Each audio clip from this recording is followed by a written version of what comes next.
नमस्कार दोस्तों, आपका स्वागत है मेरे चैनल पीएस एजुकेशन में। दोस्तों आज मैं आपके लिए लेकर आया हूँ बहुत ही इम्पोर्टेंट टॉपिक। इतना इम्पोर्टेंट टॉपिक है वेद। वेद कितने होते हैं? 4 वेद होते हैं। मैं इस वीडियो में बताऊंगा आपको कितने वेद होते हैं और उन वेद से बनने वाले जितने भी इम्पोर्टेंट क्वेश्चन हैं मैं सारे इस वीडियो में कंप्लीट करवा दूंगा। बस आप एक काम करना, ये छोटा टॉपिक है दोस्तों वेद, लेकिन इतना इम्पोर्टेंट है कि आप कोई भी पेपर दोगे, पैट का, रेलवे का, यूपी पुलिस का या किसी भी स्टेट की पुलिस का या जो भी एसएससी का, बैंक का, अगर उसमें हिस्ट्री आती है तो इस टॉपिक से क्वेश्चन जरूर पूछा जाता है दोस्तों। बस आपको क्या करना है, आपको मेरी वीडियो शुरू से लेके अंत तक देखनी है, क्योंकि दोस्तों अधूरा ज्ञान बहुत ही नुकसानदायक होता है। इसलिए आपको मेरी वीडियो क्या करना है, शुरू से लेके अंत तक देखनी है। अगर मेरी वीडियो आप शुरू से लेके लास्ट तक देखोगे तो आपका इस टॉपिक से, वेद से क्वेश्चन गलत नहीं होगा। और मैं आपको गारंटी देता हूं, अगर आप मेरी वीडियो देखकर इसे नोट्स में, अपने जो नोट्स बनाते होंगे उसमें नोट कर लेंगे तो आपका इस वीडियो से क्वेश्चन गलत नहीं होगा। तो चलो दोस्तों वीडियो शुरू करते हैं। तो वेद है दोस्तों, वेद। वेद कितने हैं? 4 वेद हैं दोस्तों। ऋग्वेद, यजुर्वेद, सामवेद और अथर्ववेद। 4 वेद हैं। ऋग्वेद, यजुर्वेद, सामवेद और अथर्ववेद। वेद का जो शाब्दिक अर्थ है वो है ज्ञान का भंडार। मतलब वेद का शाब्दिक अर्थ है ज्ञान का भंडार। ज्ञान का भंडार कहा जाता है ऐसे, बहुत ज्ञान है इसमें। तो हमारे वेद है, जो वेदों की संख्या वह है 4 वेद हैं और पुराण है 18। अगर आपको ये वीडियो मेरी अच्छी लगी तो कमेंट में बताना, मैं पुराण पे भी एक वीडियो बना दूंगा। 18 पुराण है, 4 वेद हैं। डायरेक्ट ये भी क्वेश्चन पूछ लिया जाता है पेपर में कि वेदों की संख्या कितनी है, तो 4 है, याद रखना। इनमें पहला है ऋग्वेद। तो ऋग्वेद को क्या है, सबसे प्राचीन वेद कहा जाता है। मतलब सबसे पुराना वेद किसे कहा जाता है? ऋग्वेद को। एक क्वेश्चन तो यही बन गया कि सबसे प्राचीन वेद कौन सा है? ऋग्वेद। तो ऋग्वेद में दोस्तों मंडलों की संख्या है 10। कितने मंडल है ऋग्वेद में? 10 मंडल। 10 मंडल कैसे याद करोगे? क्योंकि 10 रुपए का ही मंडल आता है बीड़ी का, तो 10।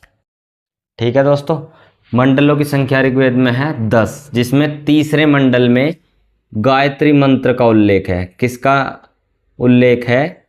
गायत्री मंत्र का, जो सूर्य देवता को समर्पित है। तीसरे मंडल में किसका उल्लेख है? गायत्री मंत्र का। गायत्री मंत्र की जो है रचना विश्वामित्र ने की थी। तो ये ऋग्वेद के तीसरे मंडल में है। तो डायरेक्ट क्वेश्चन ये भी पूछ लिया जाएगा कि गायत्री मंत्र का जो उल्लेख है वो ऋग्वेद के कौन से मंडल में है? तो वो है तीसरे मंडल में। ठीक है दोस्तों। और 10वें मंडल में, ये 10वां मंडल है गायत्री, वो ऋग्वेद के जो 10 मंडल है उसमें 10वां मंडल सबसे बड़ा मंडल है, जिसमें वर्णों की व्यवस्था, वर्ण के बारे में वर्णन किया गया है। वर्ण होते हैं 4 वर्णों में बटा है, ब्राह्मण, शूद्र, वैश्य। तो वर्ण व्यवस्था का वर्णन है। वर्ण व्यवस्था का वर्णन किस में है? 10वें मंडल में, जो सबसे बड़ा मंडल है। ठीक है दोस्तों, ऋग्वेद में 10 मंडल हैं। तीसरे मंडल में गायत्री मंत्र का उल्लेख है। 10वां मंडल सबसे बड़ा है, जिसमें वर्ण व्यवस्था का उल्लेख है। वर्ण व्यवस्था क्या थी? पहले मतलब मनुष्य को 4 वर्णों में बांट दिया था, ब्राह्मण, क्षत्रिय, शूद्र और वैश्य। तो उस व्यवस्था का वर्णन 10वें मंडल में दिया गया है ऋग्वेद के। ठीक है दोस्तों। और सूक्त भी पूछ ले जाते हैं दोस्तों कि ऋग्वेद में कितने सूक्त हैं। तो ऋग्वेद में 1028 सूक्त है दोस्तों। इतना इम्पोर्टेंट है ये कि कितने सूक्त हैं, पता नहीं कितनी बार, कितने ही एग्जामों में ये रिपीट हो चुका है क्वेश्चन कि ऋग्वेद में कितने सूक्त हैं। तो कितने सूक्त हैं? 1028 सूक्त। इसे दिमाग में बैठा लेना और अपने नोट्स में नोट कर लेना दोस्तों। कितने सूक्त हैं? 1028। और रचनाएं कितनी हैं? 10,462। कितनी रचनाएं हैं? 10,462। ये भी इम्पोर्टेंट है दोस्तों, ये भी इम्पोर्टेंट है। और कितने मंडल हैं? ये भी इम्पोर्टेंट है। कितने वेद हैं? ये भी इम्पोर्टेंट है। इस वीडियो में जितनी भी चीज़ें वेद के बारे में बताई जाएंगी सारी इंपॉर्टेंट है, एक भी मिस मत करना और वीडियो शुरू से लेके अंत तक देखना। आपका पेपर में क्वेश्चन ऋग्वेद से गलत नहीं होगा, ये मेरी गारंटी है दोस्तों। ठीक है दोस्तों, रचनाएं पढ़ने वाले को होर्थ कहा जाता है।